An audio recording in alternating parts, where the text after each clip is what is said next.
antes de que existiera el tiempo, antes de que el hombre caminara sobre la tierra, antes incluso de la caída, hubo una batalla. No fue una guerra entre ejércitos humanos. No fue un conflicto político. Fue una rebelión en el cielo. Y en medio de ese conflicto apareció un nombre que retumbó como un trueno, Miguel. Pero, ¿quién es realmente San Miguel Arcángel? ¿Es solo una figura devocional, una imagen con espada que vemos en iglesias? ¿O estamos hablando del comandante supremo de los ejércitos celestiales? Su nombre no es casualidad. En hebreo, Micael significa, ¿quién como Dios? No es una afirmación orgullosa. Es una pregunta. Una pregunta que es, al mismo tiempo, un desafío. Una declaración de lealtad absoluta. La primera vez que la Biblia menciona a Miguel es en el libro del profeta Daniel. Allí se le describe como uno de los principales príncipes y también como el gran príncipe que está de parte de los hijos de tu pueblo. No es un ángel cualquiera. No es un mensajero más. Es presentado como un príncipe, una autoridad en el orden celestial.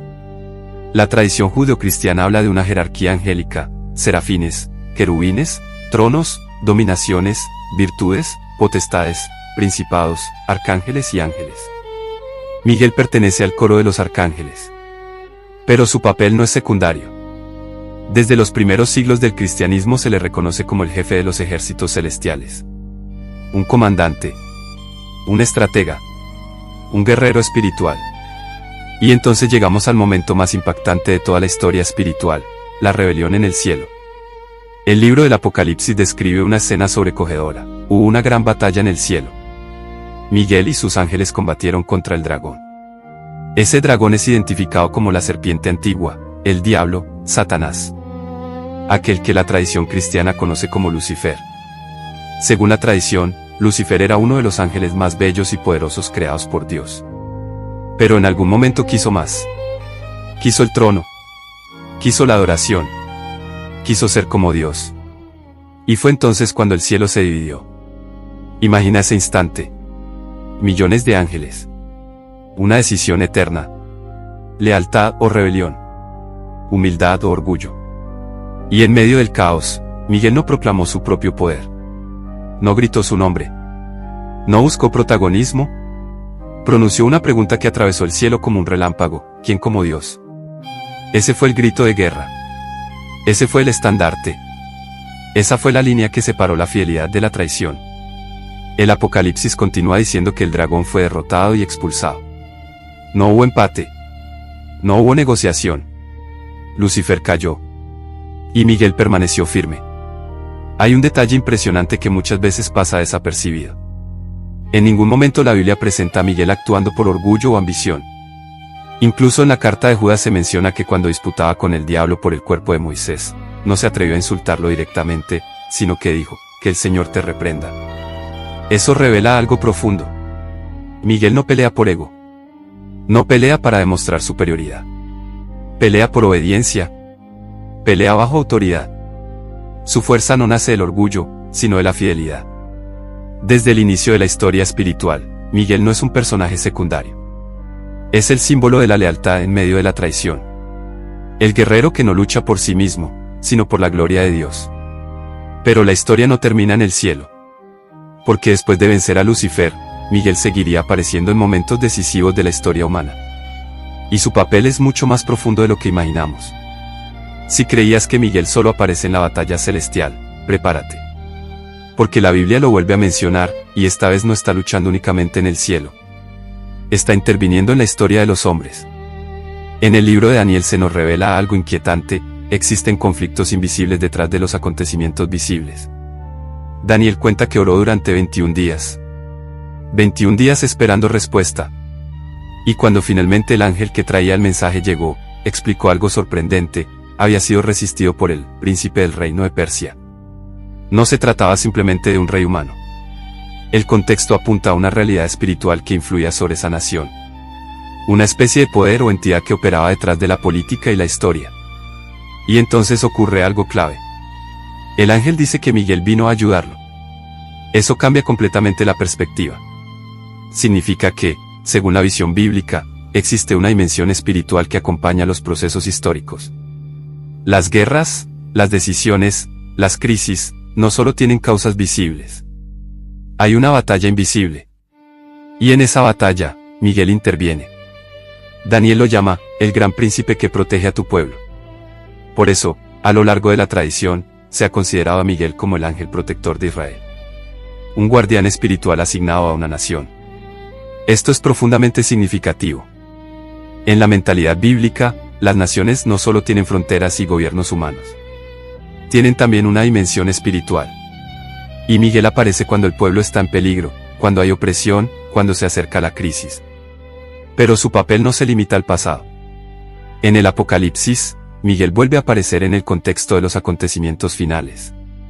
Es decir, su figura atraviesa toda la narrativa bíblica, la rebelión original, la protección del pueblo y la confrontación definitiva contra el mal. Eso lo convierte en un hilo conductor dentro de la historia sagrada. Ahora bien, es importante mantener claridad teológica. La postura mayoritaria en el cristianismo histórico, especialmente en la Iglesia Católica, sostiene que Miguel es un arcángel creado. No es Dios. No es Cristo. No es una encarnación divina. Es una criatura poderosísima al servicio de Dios. Un servidor fiel. Esa distinción es fundamental, porque mantiene intacta la soberanía de Dios como único absoluto. San Miguel no es una figura decorativa. No es solo una estatua con espada pisando al dragón. Es la representación de la fidelidad en medio de la guerra invisible. Es el recordatorio de que el mal no tiene la última palabra. Pero con el paso de los siglos, algo más sucedería. Su nombre comenzaría a invocarse en momentos de peligro extremo. Surgirían relatos de apariciones.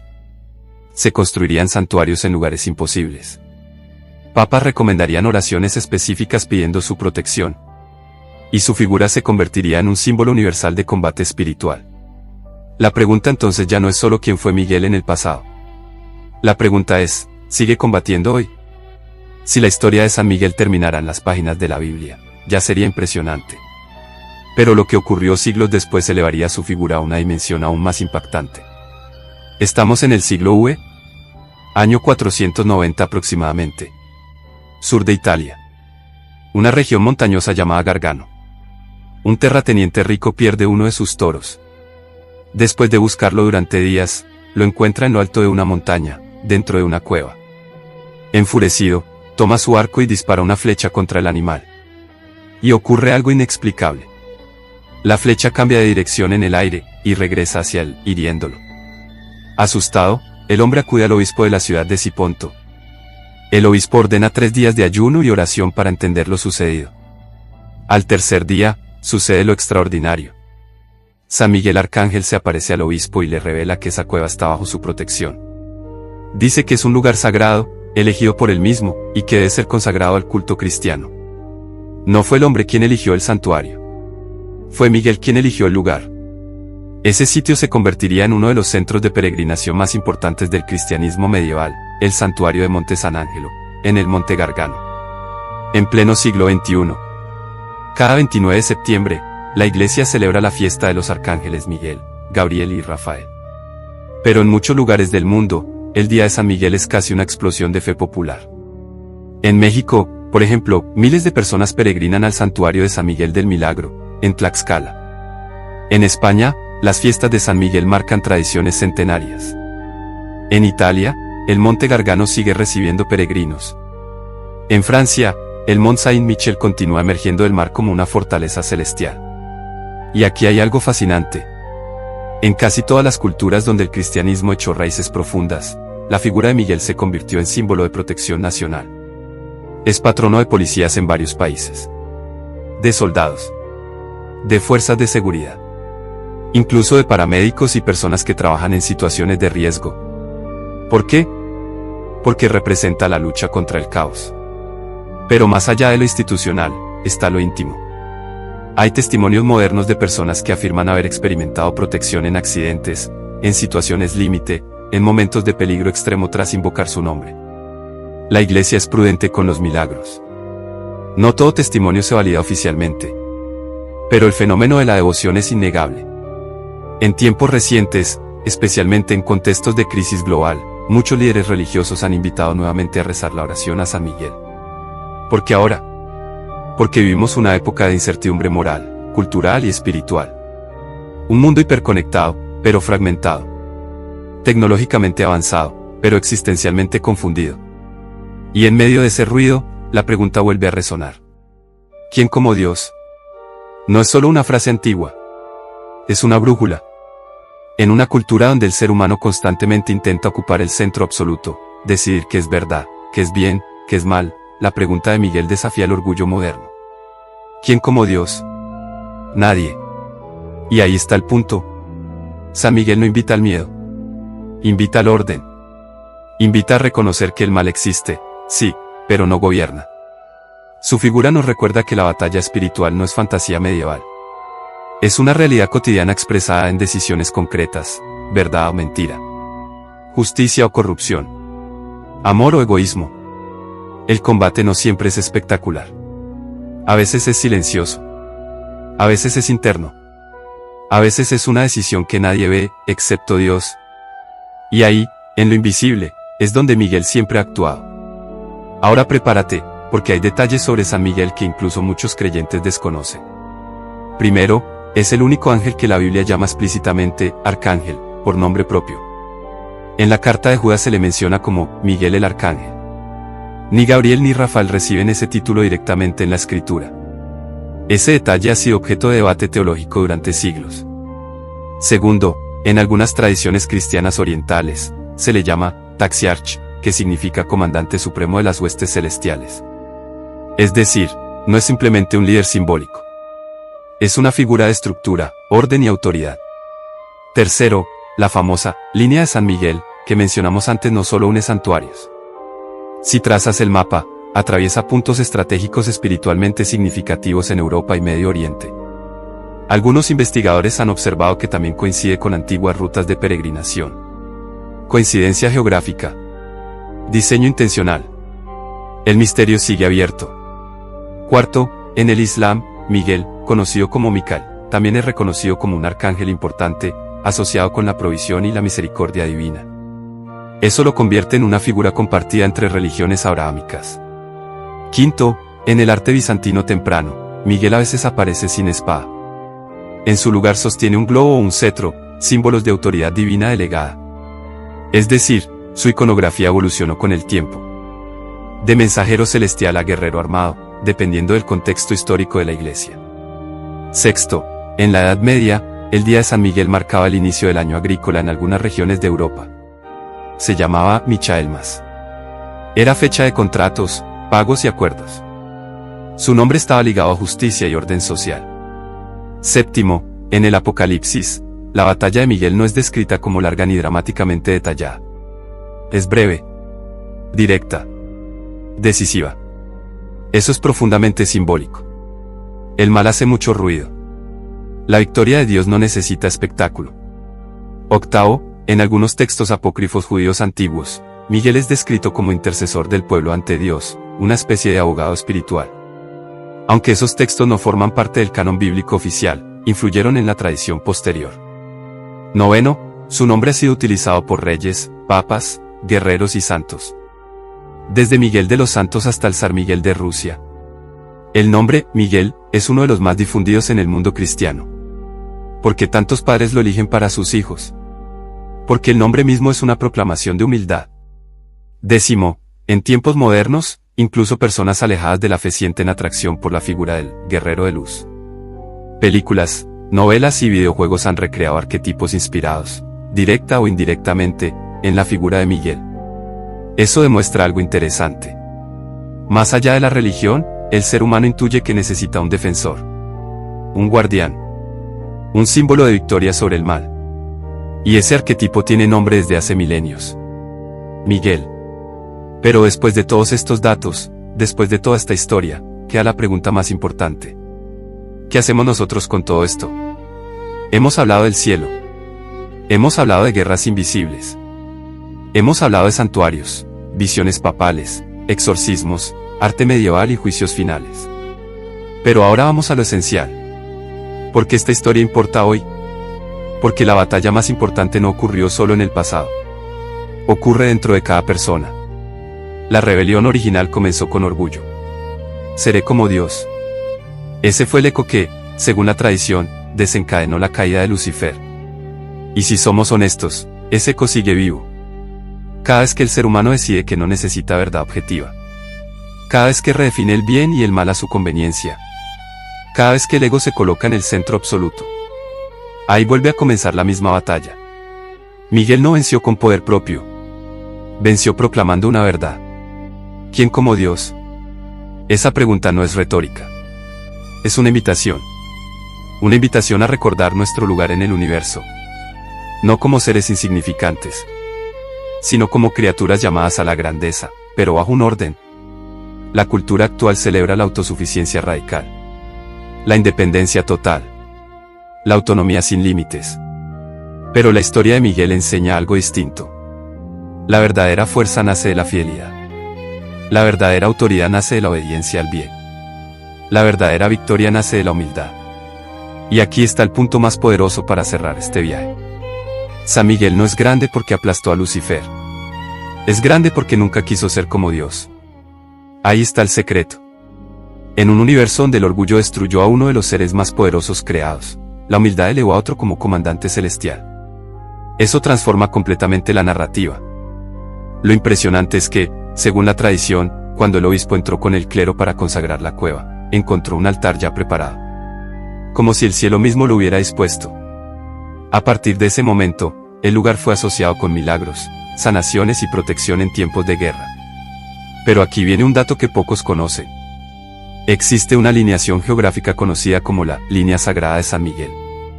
Son 7 santuarios dedicados al arcángel que forman una línea casi perfecta desde Irlanda hasta Israel. Entre ellos se encuentran Skellig Michael en Irlanda, St. Michael's Mount en Inglaterra, el Mont Saint-Michel en Francia, la Sacra di San Michele en Italia, el Monte Gargano, un monasterio en Grecia, y el Monte Carmelo en Tierra Santa. Lo más intrigante es que esa línea coincide aproximadamente con la dirección de la puesta del sol en el solsticio de verano. Para algunos es coincidencia. Para otros, símbolo. Para muchos creyentes, una señal. Sea como sea, la devoción a San Miguel creció de manera explosiva en la Edad Media. Caballeros lo adoptaron como patrono. Ejércitos invocaban su protección antes de las batallas. Se convirtió en el símbolo del combate contra el mal. No solo como figura espiritual, sino como protector real en tiempos de guerra. La imagen del arcángel con espada, pisando al dragón, no es una metáfora vacía. Representa una convicción profunda: el mal puede parecer poderoso, pero no es invencible. Y Miguel es el recordatorio permanente de esa verdad. Pero lo que ocurriría siglos después en el Vaticano añadiría un nuevo capítulo impactante a su historia. Finales del siglo XIX. Año 1884.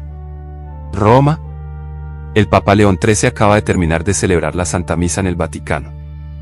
De repente, según relataron testigos cercanos, queda inmóvil. Su rostro cambia. Parece estar viendo algo que nadie más ve.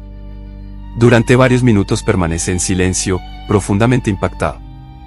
Después, se retira a su despacho y redacta una oración que pasaría a la historia. La oración a San Miguel Arcángel. Según la tradición, el Papa habría tenido una visión o experiencia mística en la que percibió una conversación espiritual. En ella, Satanás pedía más poder y más tiempo para intentar destruir la iglesia. La escena es impactante. No se trata de una historia ligera ni de una anécdota piadosa. Es una narración que ha marcado profundamente la espiritualidad católica. Movido por esa experiencia, León XIII compone una oración directa, fuerte, casi militar. San Miguel Arcángel, defiéndenos en la batalla.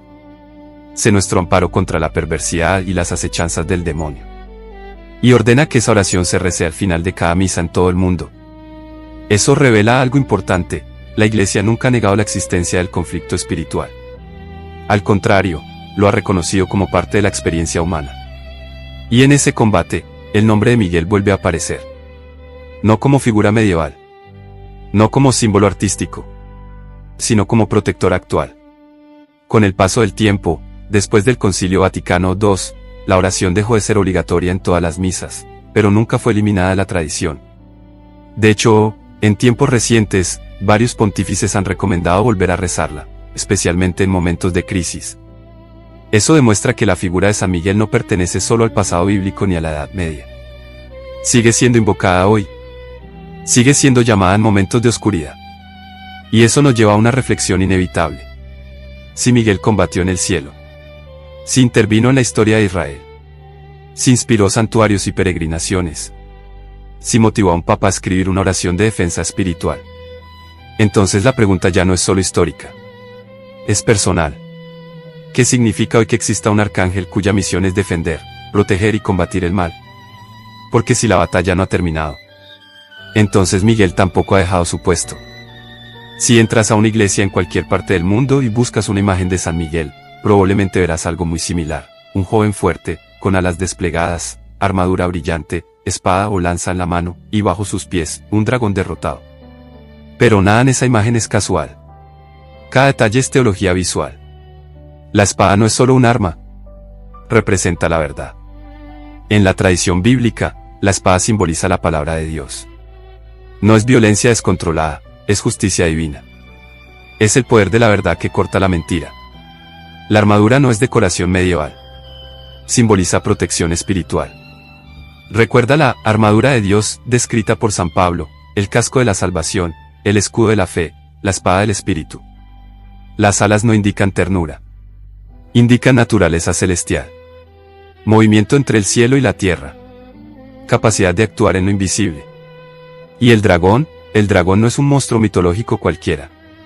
Es la representación del mal personificado, la serpiente antigua del Apocalipsis. Pero hay un detalle fascinante que muchos pasan por alto. En muchísimas representaciones, Miguel no muestra odio en su rostro. No hay furia descontrolada. No hay expresión de rabia. Hay serenidad. Eso transmite un mensaje profundo: el mal no lo desestabiliza. La victoria no es desesperada. Es segura. En el arte medieval, Miguel aparece también con una balanza en la mano. Esa imagen está ligada al juicio final. En esa escena, pesa las almas. La balanza simboliza justicia, equilibrio, verdad revelada. No se trata solo del guerrero. Se trata también del juez que participa en el momento final de la historia. Artistas como Guido Reni, Luca Giordano y otros maestros del barroco lo pintaron con una belleza casi idealizada. Un guerrero joven, luminoso, casi perfecto.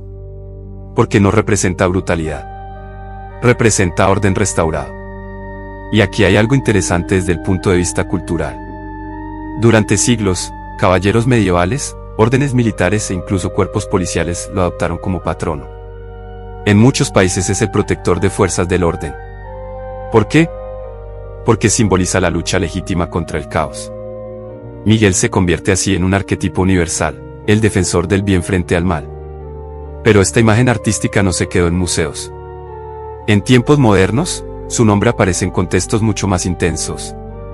Porque cuando la Iglesia habla de confrontación directa contra fuerzas oscuras, el nombre que vuelve a pronunciarse es el suyo.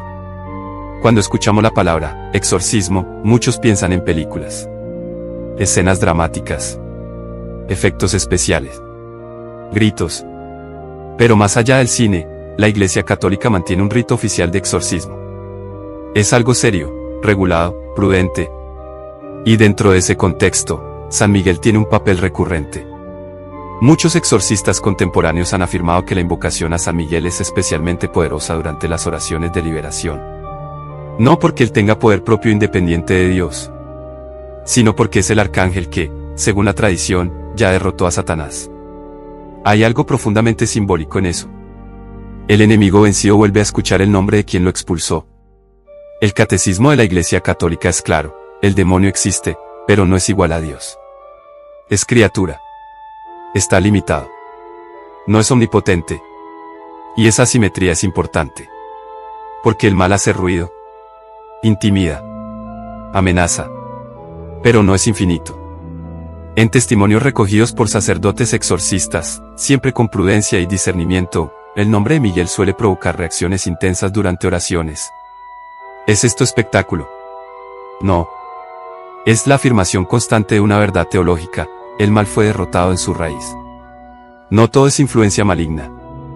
No todo problema es espiritual. Hay dimensiones psicológicas, médicas y humanas que deben discernirse. Pero al mismo tiempo, no niega la existencia del combate espiritual. San Pablo lo dijo claramente: nuestra lucha no es contra carne y sangre, sino contra principados y potestades. Y en esa lucha invisible, la figura de Miguel permanece como símbolo de confianza. No de miedo. Confianza. Porque el mensaje central no es que el mal sea fuerte. Es que Dios es incomparable. ¿Quién como Dios? La pregunta vuelve a resonar. Pero si Miguel combate en el presente, su papel no termina aquí. Hay una escena final, todavía pendiente, donde su figura vuelve a aparecer con una fuerza impresionante. Podríamos pensar que San Miguel pertenece al pasado, a la Edad Media, a manuscritos antiguos, a catedrales góticas iluminadas por velas. Pero no. Su nombre sigue pronunciándose todos los días. En parroquias pequeñas y en basílicas gigantes. En casas humildes. En hospitales. En cuarteles. En momentos de peligro real. No es una historia de violencia. Es una historia de orden restaurado. No es una historia de miedo. Es una historia de confianza. No es una historia de oscuridad. Es una historia de luz que no puede ser vencida. Y entonces, la pregunta final ya no es histórica ni teológica. Es personal. En las decisiones pequeñas. En los momentos de tentación. En las luchas internas que nadie ve. ¿De qué lado estás? Porque la batalla entre orgullo y humildad no terminó en el cielo. Se libra todos los días. Y quizás por eso, después de siglos, millones siguen pronunciando esa oración sencilla. San Miguel Arcángel, defiéndenos en la batalla. No porque teman, sino porque saben que el mal existe, pero no tiene la última palabra. Y si este video te hizo mirar la figura de San Miguel con otros ojos, entonces tal vez el verdadero combate ya comenzó. El combate por la verdad. El combate por el bien. El combate por recordar que hay una pregunta que sigue resonando en el universo. ¿Quién como Dios? Nadie. Y esa es, precisamente, la razón por la que Miguel venció. San Miguel no venció porque fuera más fuerte. Venció porque fue más humilde. Lucifer cayó por querer ocupar un lugar que no le correspondía. Miguel fue elevado por no querer ocuparlo. Y quizás, ese es el mensaje más urgente para nuestra generación. Vivimos en una cultura que constantemente nos dice: sé tu propio Dios. Define tu propia verdad. Haz lo que quieras. Pero la pregunta sigue resonando desde el cielo. ¿Quién como Dios? Y esa pregunta no humilla al ser humano. Lo libera. Porque cuando el ego deja de ocupar el centro, aparece la claridad. Tal vez la batalla más importante no está en el cielo. Está en el corazón. Y ahora te pregunto algo a ti. Si hoy tuvieras que elegir, ¿del lado de qué estarías? Si esta historia te hizo pensar, compártela. Porque alguien más necesita escucharla. Y si quieres que hagamos más historias profundas como esta, no superficiales, no sensacionalistas, sino reales, entonces suscríbete. Nos vemos en el próximo video. Dios los bendiga.